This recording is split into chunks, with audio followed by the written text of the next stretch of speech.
Hi, I'm Kristine Leahy, and this is another edition of Best Thing I Heard This Week. Champ Bailey was on the couch, and he discussed Peyton Manning's injury. Leading up to that game, weeks prior to that, he was not very good on the deep ball. He hit a few down the field in some games, but he's been inconsistent all year. And now you hear all week that he's got some injuries.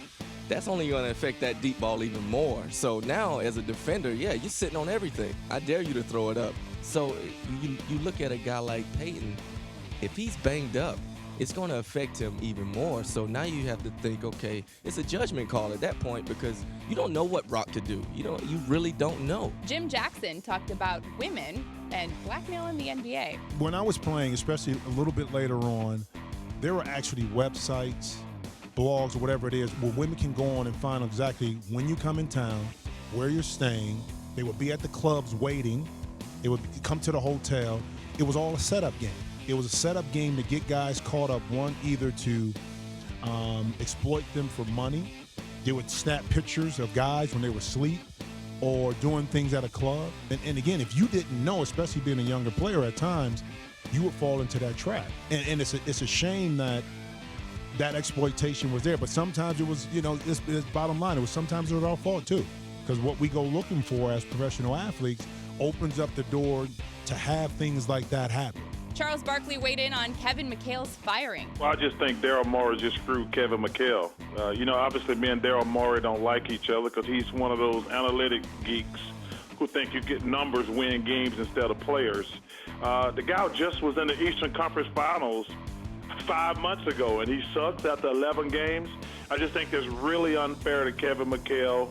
That team is, when I talk about contenders in the West, I've not once mentioned the Rockets, but I just think it's the GM covering his own ass, and Kevin McHale got screwed, plain and simple. Joel Klatt continued with his playoff committee conspiracy theories. I think that the committee is basically cooking the books like Enron is cooking the books, or cooked the books, I guess you should say. Well, the committee right now is saying, well, look at all this strength of schedule, look at the top 25 wins and that, and you can say, okay, that makes sense of why teams are ranked where they're at in the 1 through 7 range. Right.